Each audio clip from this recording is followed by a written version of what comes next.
Welcome to It Can Get Better Than This. I'm Dr. Cindy Byler. And I'm Heather Hodge. And today we are on our episode 2 of season 3. Wow. And last week we talked about how to find happiness in our relationships, right? Right. Yep. It was a study, a Harvard study, one of the longest studies that's ever occurred. And you'll want to go back and listen. We're not going to reveal everything. You're going to want to go back and listen to the last episode, season 3, episode 1, to learn more about it. But today we're going to move it forward and we're going to talk about how to be more intentional in your relationships. This whole season we are talking about intentional relationships. In fact, Yes. it's called Intentional Relationships. And So it's really good that we're talking about being intentional while we're talking about intentional relationships. yeah, like me, we need a how-to guide. I definitely need a how-to. Yes. Oh, for sure. Well, there are many examples of relationships everywhere. Today, we wanted to talk about a few that we have seen in a couple of popular movies. Oh, yeah. And look, I like your shirt today. Oh, thank you. That's not a movie. Well, they do have Peanuts movies, but Yeah. and then I'm wearing my How to Train Your Dragon shirt, Yeah. a very old retro one. We're not talking about those movies in particular, but No, but we hope you Yeah. enjoy our wear. you're welcome. So, the first movie we wanted to talk about was the Incredibles 2 movie. That is, The Incredibles is one of the important movies to our family too. Yes. Was it one of the first ones we had seen in the theater Yes. all together? Yes.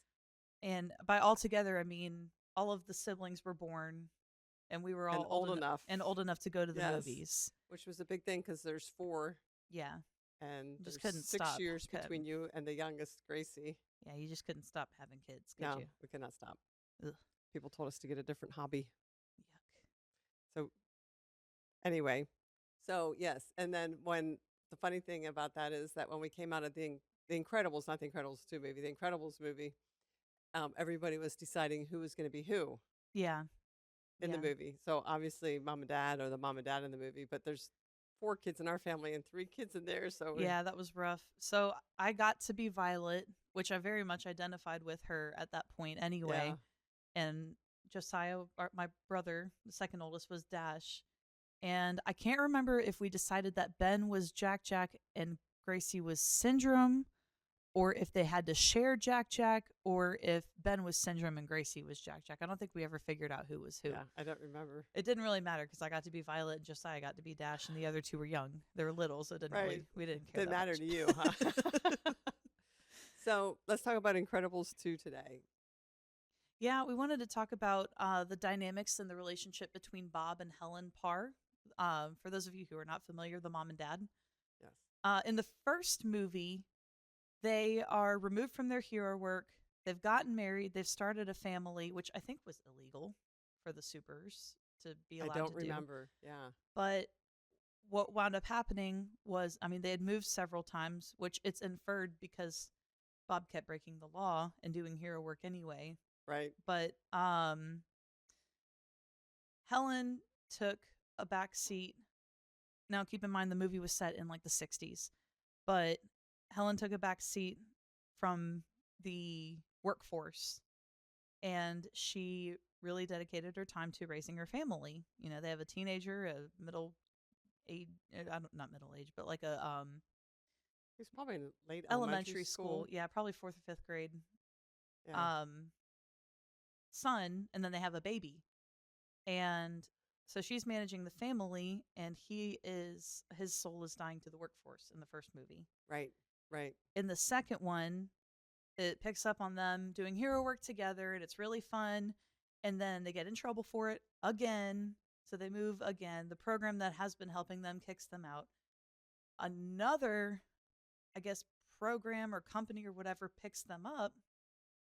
And it's Helen's turn to be in the spotlight and Right. not Bob's, which means that Bob has to take, like to step out of the spotlight, so to speak, and he has to raise his Yes. family. So they're switching roles. Yeah, Pretty much. completely. Right. So So that's a huge jump because when a woman runs the household primarily and then it swaps like that, dad's got to a whole lot to learn. Plus, she's probably got a lot. Well, she was already a superhero I in was gonna her say own right. she was good. Elastic Girl. I was Elastic Girl. Yeah. And I think one of the things that's interesting in that is there's an expectation constantly in like in America that um this is just the mom's job. Right.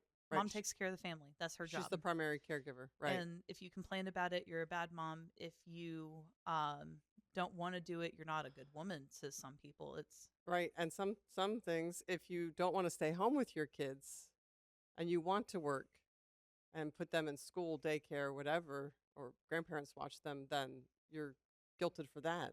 yeah, The mom guilt is very prevalent and very real. and heavy. Yes. That was one of the things that I kind of appreciated was it didn't send Helen into a spiral of mom guilt. It was Yes. like it had been about time. I mean, Violet was a teenager in high school in this. It had been about time. Right. Yeah, she was very excited. Yeah. But Bob had a really difficult time at first. Yeah. And it wasn't just that it was difficult work. He did not. His poor little ego. Yeah. That was a big adjustment. And she had to remind him a few times like I'm just as good at this as you are. Right. There's no difference here. We have different strengths and different powers, completely different powers, but it does not negate my ability. Yeah. And she had to look at him sideways a couple of times like it's not like it makes sense for me to be here and you sure can take time with the family and do this for a few years. Yeah. And it's not a bad thing to get to be home with your kids or to you know, be the homemaker, the home runner. That's a great gift. Mhm. And if you have that in your family, you are lucky to have that. And it Mhm. can often be thankless work to be that. But Yeah.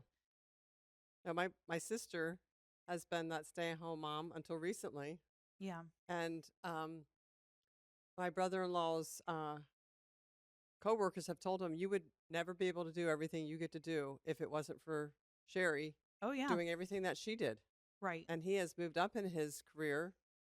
She loved what she was doing, but it is sometimes a very thankless task because you don't know what the other person is doing for you while you're moving your Right. career forward. And just because oftentimes when you're at work, you want to be able to go home and it's a treat to go home early does not mean that Mhm. when you're home all day, it's the same Right. treat at all. Right.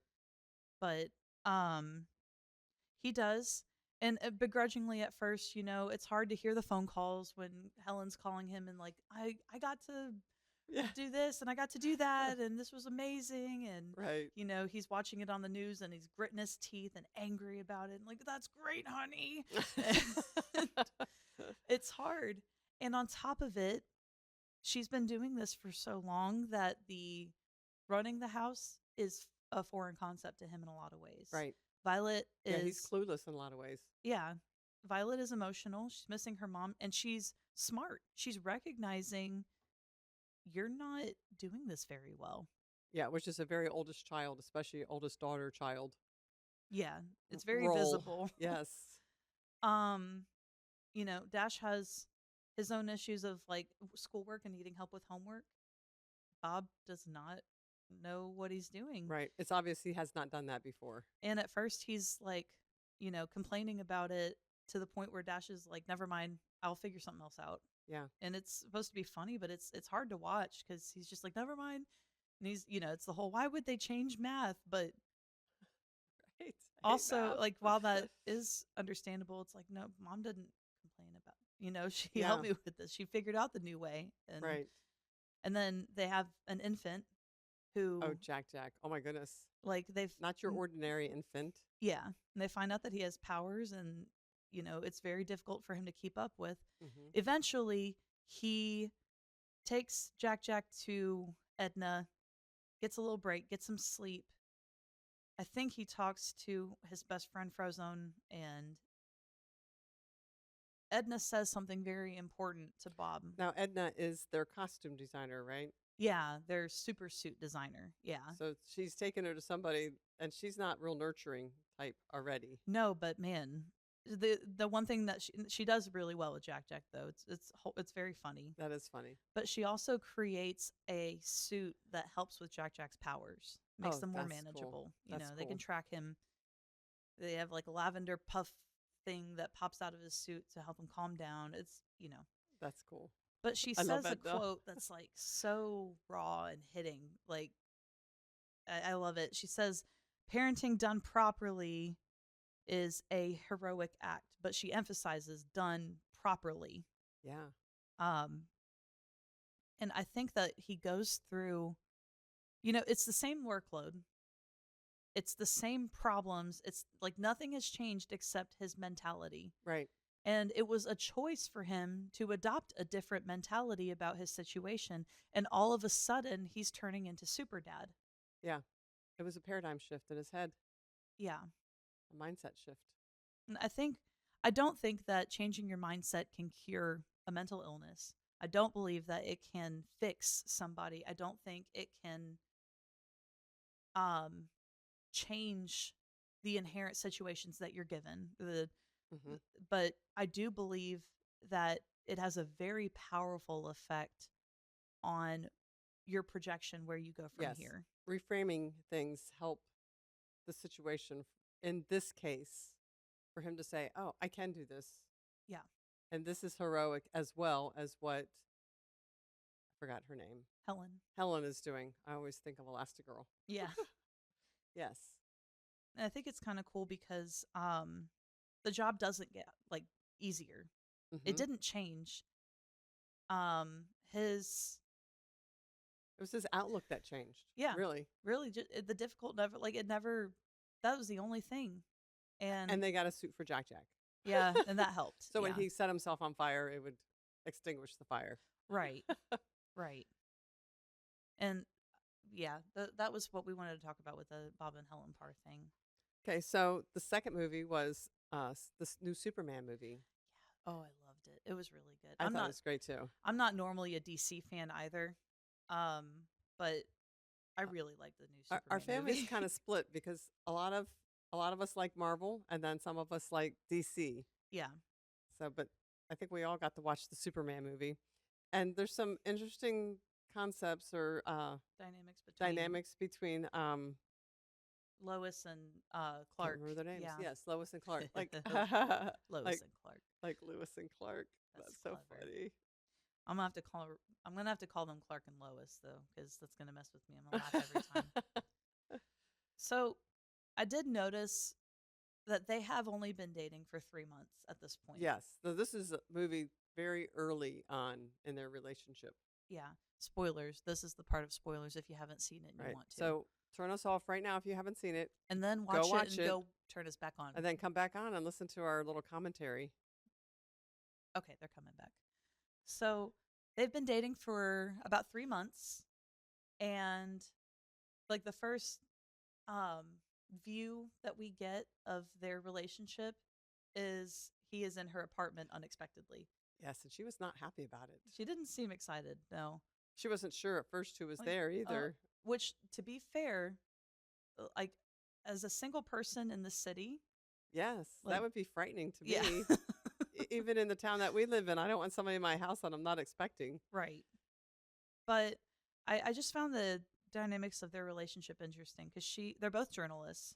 Mhm. She seems more hard hitting, more of a I want to be careful saying aggressive because that's not really the case. She's Assertive. assertive, Yes. and I mean obviously good at what she does. Hmm.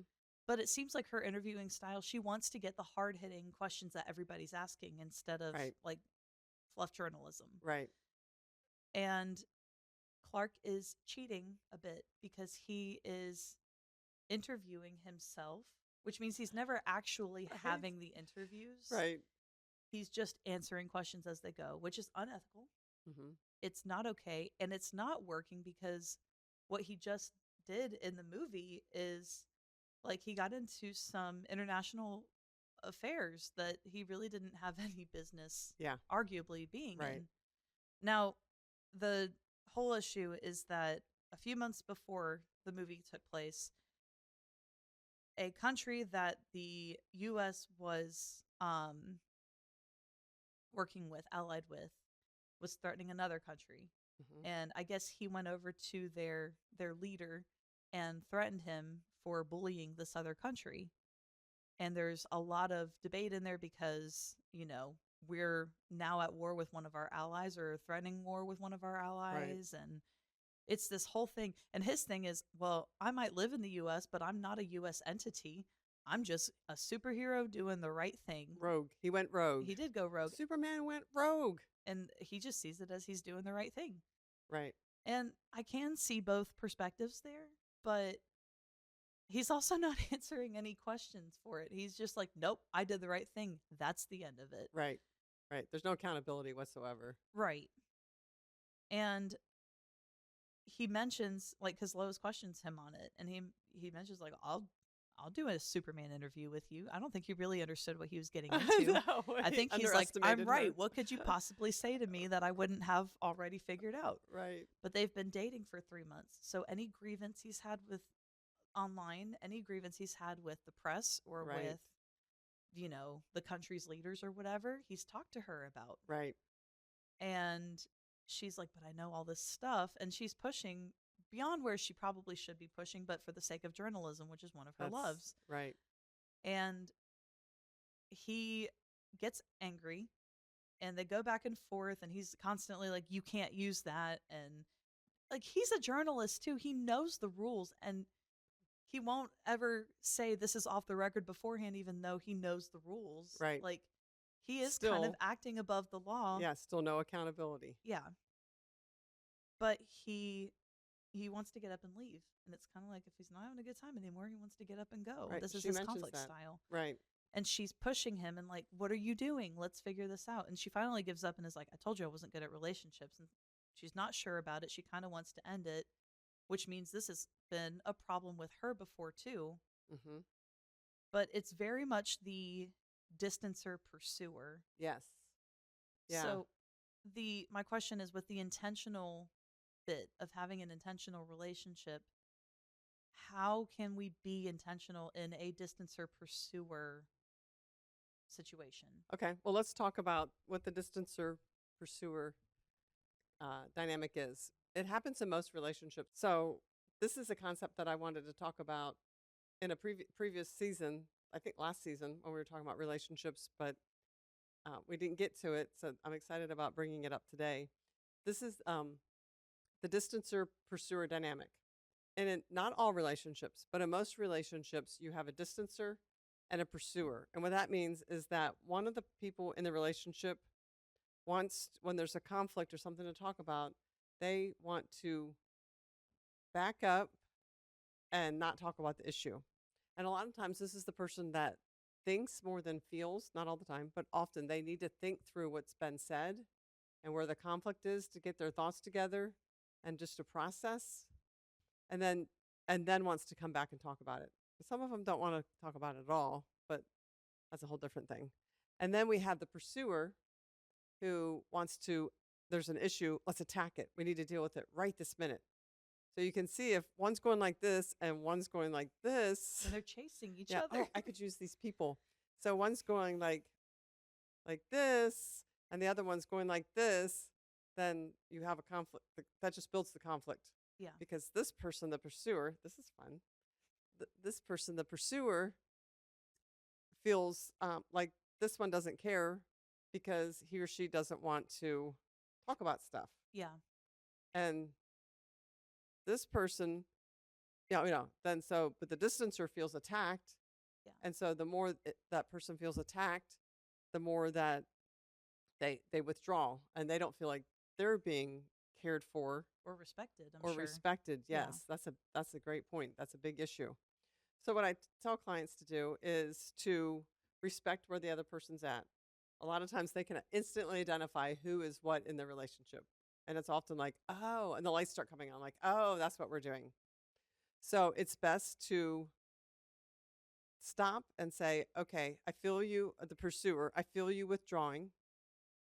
Or the distancer saying, I feel you, it feels like you're attacking, and I need a few minutes to think through this problem or issue. And let's let's take about 5 minutes and or 10 minutes or whatever, not a long time, but and nobody leaves the house or goes out fuming and slams doors and stuff like that. That doesn't help. But let's take a few minutes so that I can think through. The distancer wants to think through what's going on and kind of process, and then let's come back together and talk about this. That usually helps the pursuer, and sometimes they get anxious or what's another word? I don't know what another word is. Sometimes they get anxious that, okay, this person doesn't want to resolve this and we need to get this done. There's like this intensity about it. But if they know, okay, in about 10 minutes we're going to come back and talk about this, that usually helps. Yeah, I went from being a distancer to a pursuer, from one relationship to another.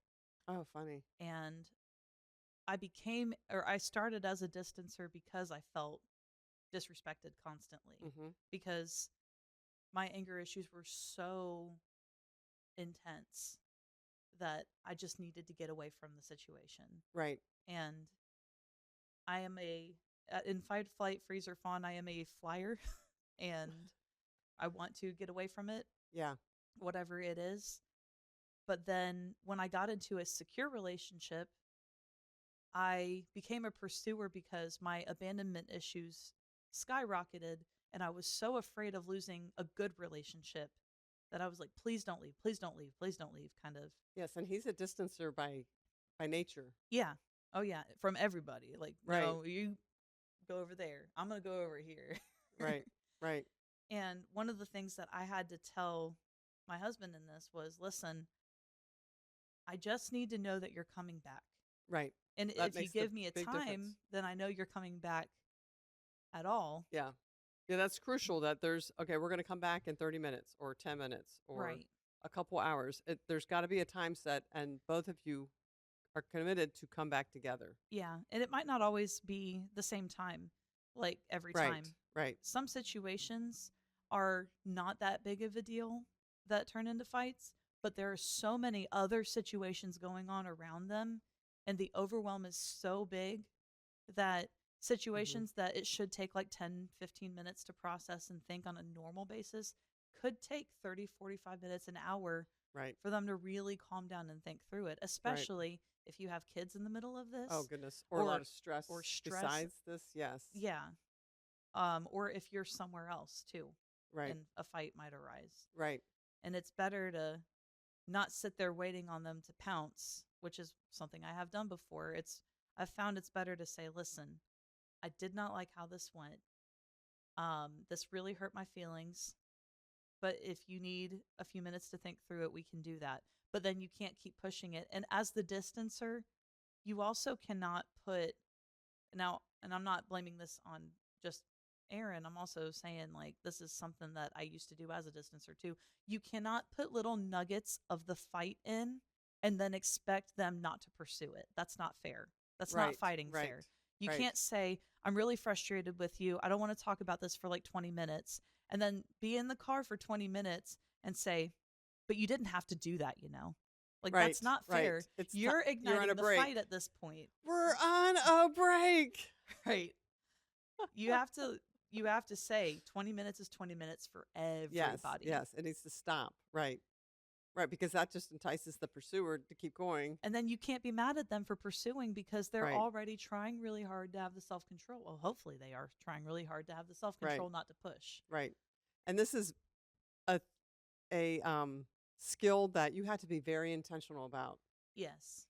for both of them, because there's an intensity about having conflict in a couple that one of them doesn't want to solve it maybe ever, like Yeah. it can just go away, and the other one is like, no, we got to do this right now. But you need to be very intentional about how you pursue conflict or distance from conflict, and that takes a lot of self-control, but it really be a great step in helping to resolve conflict in a healthy manner, Mhm. because doing seeing who is the distancer and pursuer, and then honoring that other person and who they are, and being intentional about coming back together will build more of a trust for each other and a respect for each other that, oh, we are on the same team. We're trying to come together to do this in a way that helps us both. We're a Yeah. team working on this. When I was a kid in Sunday school, we had the fruits of the spirit, and it was always for some reason the same fruit to each spirit, like literal fruit. And bananas was always self-control, which is funny on multiple levels. Right. But yeah, you have to have a lot of bananas for this. Like bushels of bananas. for Bushels of this, bananas. especially as the pursuer. You have to have bushels of bananas. to Yes. Have self-control. Right. Just a little visual if anybody needs one. So I want to talk about 4 things that you can do to be more intentional in your relationship. Number 1 is take the initiative. Don't wait for somebody else to call or text you. So if you have a friend that you're thinking about, be the person that reaches out and say, "Hey, I'm thinking about you today." Or your spouse in the middle of the day, "Hey, I was thinking about you. I love you." Don't always wait for the other person to initiate that call or text. Something I said in an earlier episode, I believe, is that I've kind of just let some of my relationships that are not give and take, that are just like I'm the one that initiates all the time. I've just kind of Mm-hmm. let them like Fizz out. fizz out some because I can't keep being the only person. So make sure that you initiate as well. Number 2, give the gift of your presence. Do you like that? Presence. Yes, Give presence. the gift of your Oh, presence. yeah, that's I cool. came up with Too that bad myself. that's not around Christmas time. Maybe we need to talk about that around Christmas time too. Oh, The gift okay. of your presence. Yes. Isn't that beautiful? But I want more than just your presence for a gift. Anyway, so be present in the moment. Put the phone down. Put your devices down and have a look in the eye conversation with whoever's in the room, your family, friends, whoever's in the room with you. Um, Pay attention, listen, and like be interested. Even if you have to muster it up, be interested in what they're talking about, even if it's not something that is a Interesting to commonality. you. Yeah. Yes. Number 3, it's about both quality and quantity. People ask me all the time, like, is it about quality of time, quality of attention, or quantity? It's both. I think that if you have even 2 or 3 different times in a month that are very, very quality time, Hmm. then the little moments that you get, or the moments that are longer but they're not full of quality, that I think it enhances the quality of Yes. the time. Like Yeah. going on intentional dates with your spouse Hmm. or your partner, and then going, like, I think that the enhancement of the quality of those times enhances the quality of the times where it's more Yes. about quantity, like soccer That's games with your good. kid where you really need to pay attention and look at what they're doing and stuff. Right. Yeah, that's good. 4, pay attention to your words. What are you communicating? Are you communicating? Oh, I'm not going to be able to say that word. Are you communicating care and grace and respect and love? Or are you communicating that you're annoyed or just don't have the interest? Yeah, like, are you communicating through the filter of your anger? Right, right. Or even if it's not anger, just the everyday life, being more Yeah, intentional in everyday life to be a part of that person's existence. that's something I've had to work on because I'm very quippy. You're quippy. Yeah, very quick. I just always have something to say. So that filter for me has been important, especially because I like to joke, and sometimes my jokes are a little Yes, edgy, I have that issue too. Sometimes a little dark humor sometimes, and you got to be careful when and who you say it or to. even just messing with them. Like my Right. husband and I have been friends since we were little kids, and I mean, we went through youth group together and all kinds of stuff. So like I pick on him a lot, and sometimes I'm like, I need to be very intentional about building you up too, because Right. I'm just picking on you all the time. Right. But I really love you. Right. This is me loving you, but Right. It's the 6th love language. yeah. But being intentional about saying, "Hey, you're doing a really good job," and I try to say constantly, if I had to do this with anybody else, I'm so glad I get to do it with you, Yeah. Yeah. Things like that are great to say and if you mean. mean it. Right. So I think that about wraps up our time today. We can talk about being more intentional in coming episodes. All right, great. So that wraps up season 3, episode 2. We hope that you enjoyed this week's podcast, and we can't wait to see you next Tuesday. Have a great week.